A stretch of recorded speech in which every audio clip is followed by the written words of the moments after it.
One of the reasons why they want to rule the world of money and hence rule the world is because of a messianic interpretation of history. Christianity, Judaism and Islam all say the same thing, that the historical process is going to end with the Messiah. And the Messiah will rule the world from Jerusalem.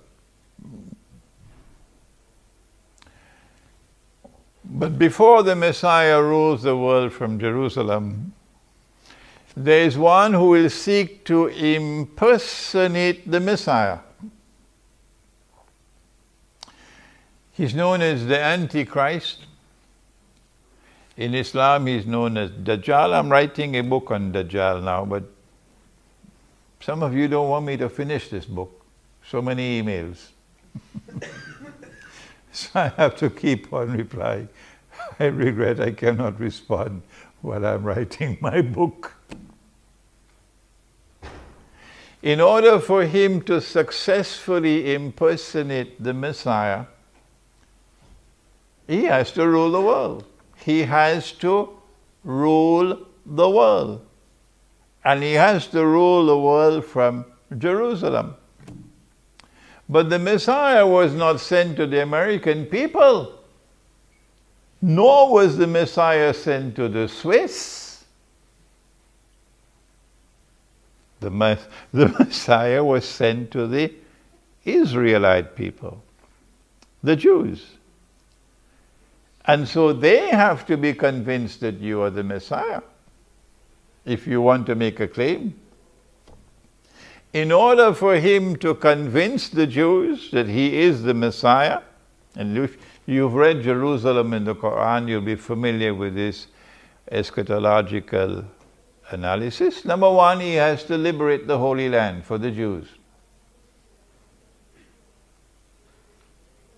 He couldn't do that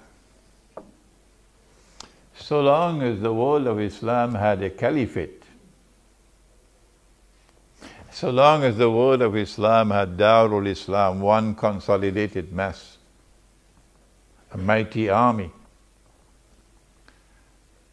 So in order for him to liberate the Holy Land, he has to get rid of the caliphate. He did it with exquisite design. Exquisite design. An institution which has been there in the world of Islam for 1400 years. How to get rid of it? It is part of the deen, the religion, how to get rid of the caliphate. And then get the Muslims to forget the caliphate. Of course, that's what television does. What it did was to create the Ottoman Empire, Dajjal.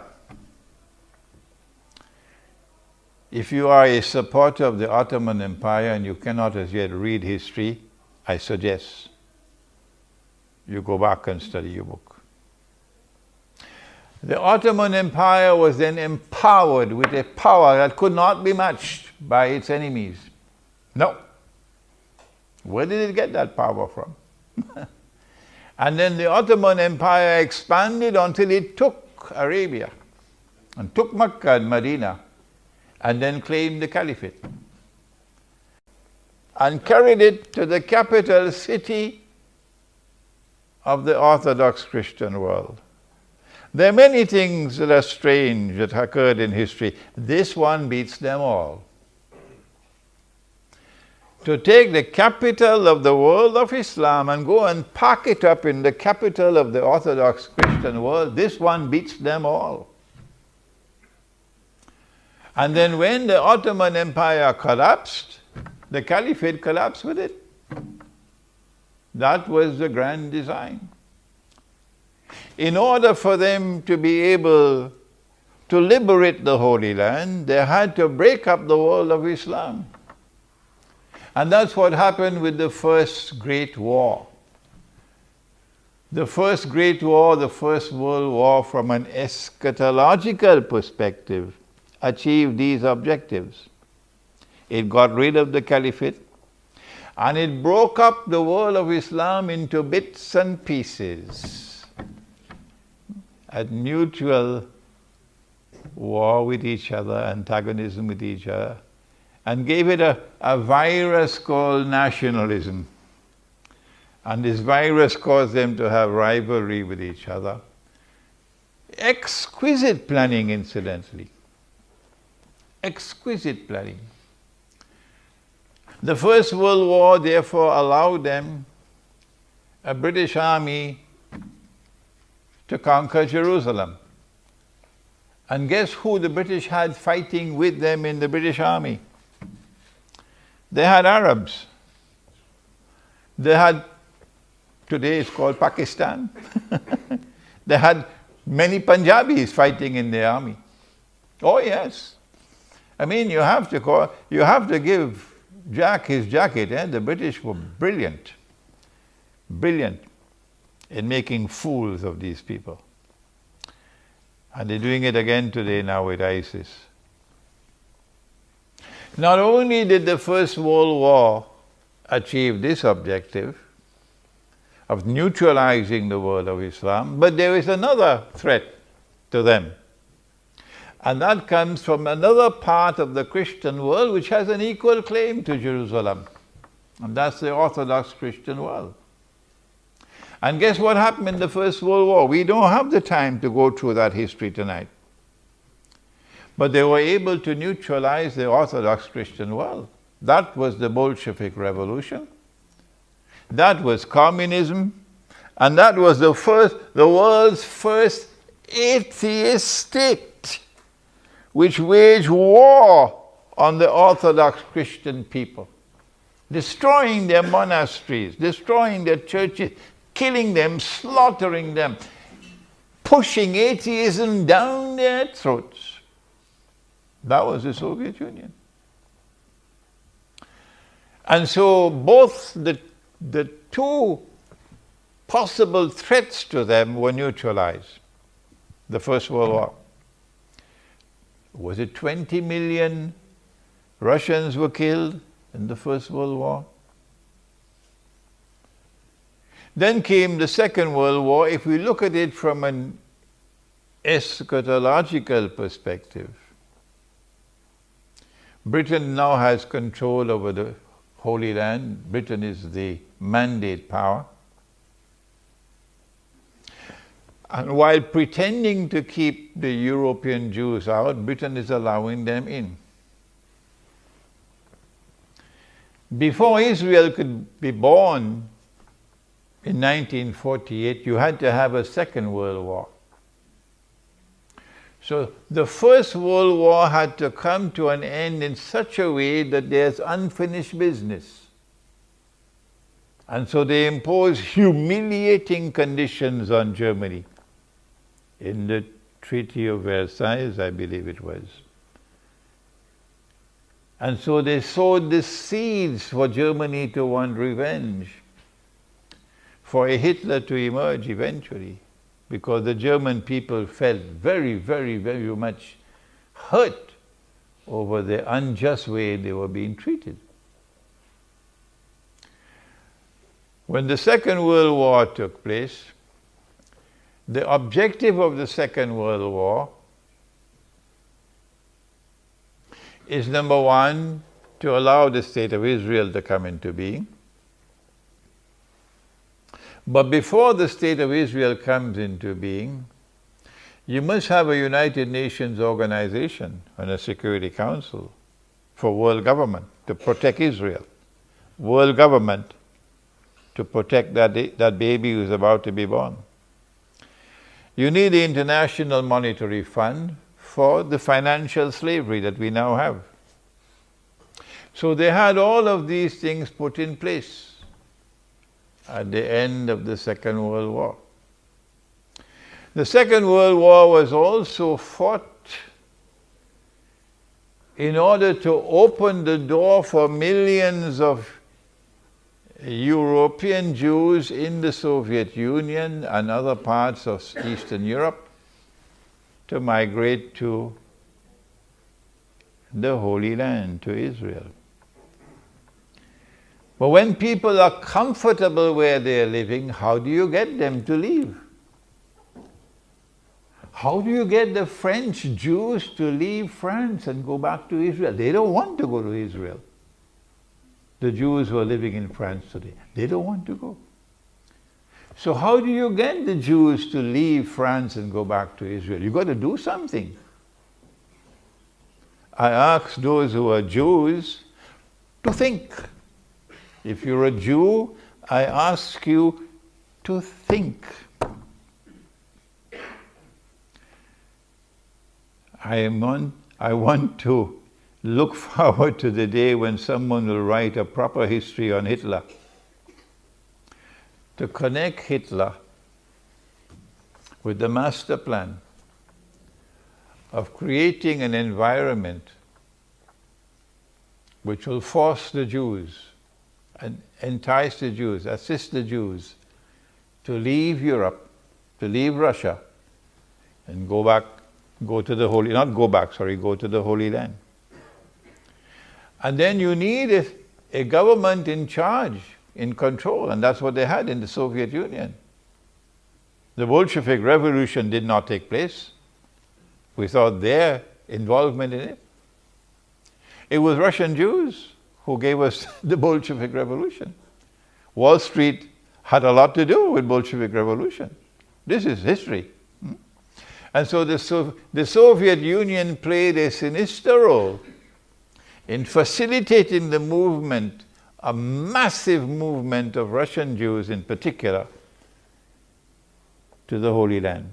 The Second World War achieved its objective, its eschatological objectives. And now if a Third World War is to take place, well, what do they want from a Third World War? Answer: not only must the Antichrist liberate the Holy Land, he must do that. He must do more than that. He must cause the Jews to return to the Holy Land to reclaim it as their own. He's done that. He must cause a state of Israel to be restored in the Holy Land. He's done that already. But there's one thing left. And that is that state of Israel must become the ruling state in the world. So when they said, all that we want is to find a place for a people to live who do not have a home, that's all, they were telling a big lie. No, they wanted that a state of Israel should be created which will one day rule the world. That's what they wanted. Israel cannot rule the world without another big war. This is our eschatological analysis of the purpose of the coming world war. The immediate objective is to try to preserve the petrodollar monetary system. The Prophet ﷺ did not tell us it's going to survive. He says 99 out of every 100 will be killed in that war. So it doesn't seem as though the petrodollar monetary system is going to survive. Well, then what kind of monetary system will emerge in the wake of a great war?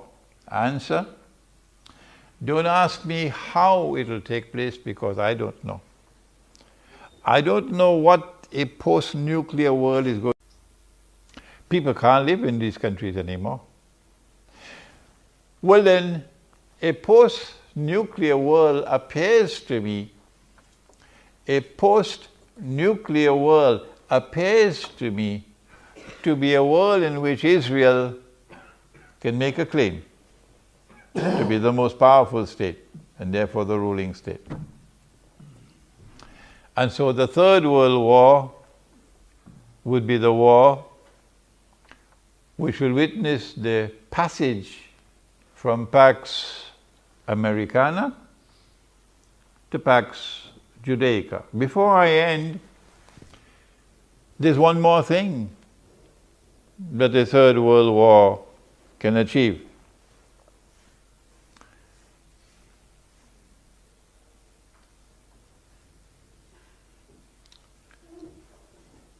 Our Prophet, Allah's blessings be upon him, prophesied the destruction of the Arabs.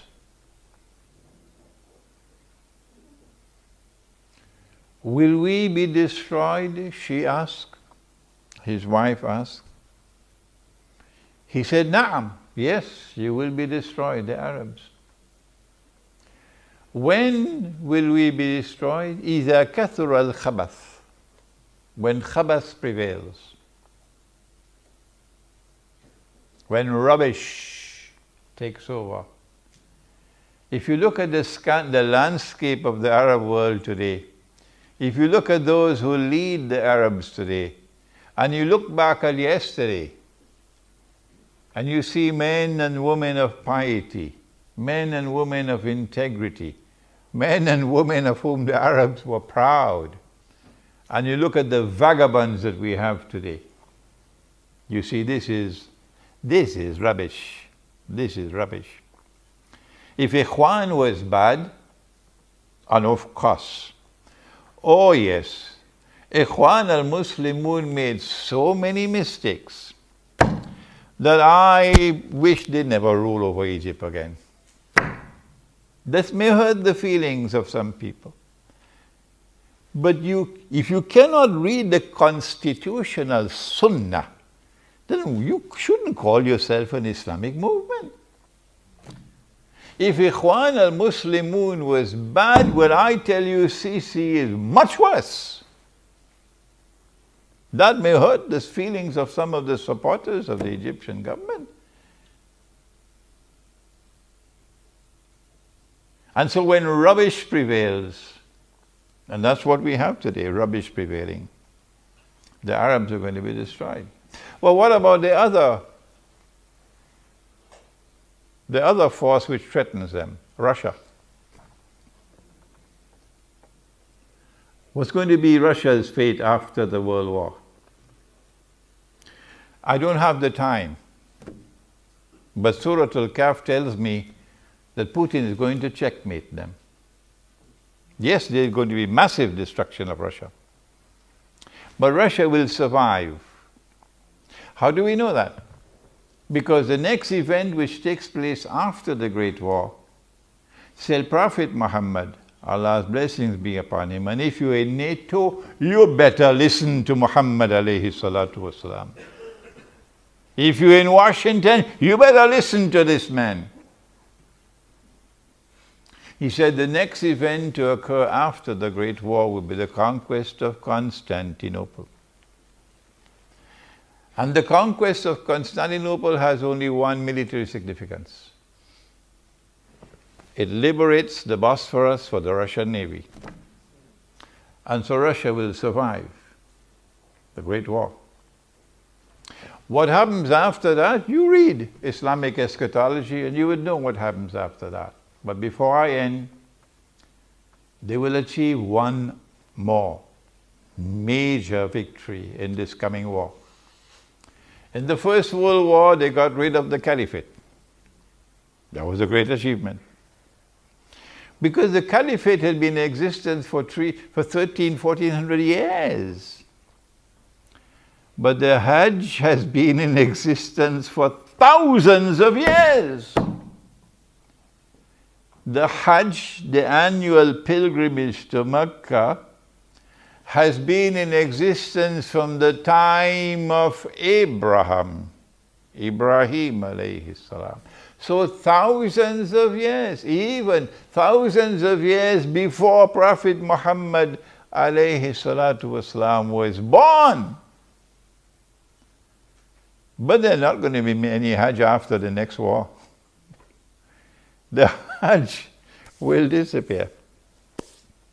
That's another major victory coming up. How do we know that? Because he prophesied it. Hajj. وَلَا يُؤْتَمَرَنَّ, and people will continue to make the Umrah, the visit. بَعْدَ خُرُوجِ يَأْجُوجَ وَمَأْجُوجَ بَعْدَ خُرُوجِ يَأْجُوجَ وَمَأْجُوجَ. Even after Gog and Magog have been released, people will continue to perform the Hajj. And people will continue to perform the Umrah or the visit to the house. But then he ended by saying, لَا تَقُومُ السَّاعَةُ حَتَّى لَا يُحَجَّ. But the last hour will not come until the Hajj is abandoned. And I am suggesting to you that the abandonment of the Hajj will take place in this coming nuclear war. I hope and pray that this brief introduction to an Islamic eschatological analysis of world wars would provoke the scholars in our midst, because I'm now 74 years of age. But we haven't shown here a graduate of international relations. I hope that it'll provoke you, our budding scholars, to conduct the research and to produce a work on an Islamic eschatological explanation of world wars. Thank you. Wassalamu alaikum.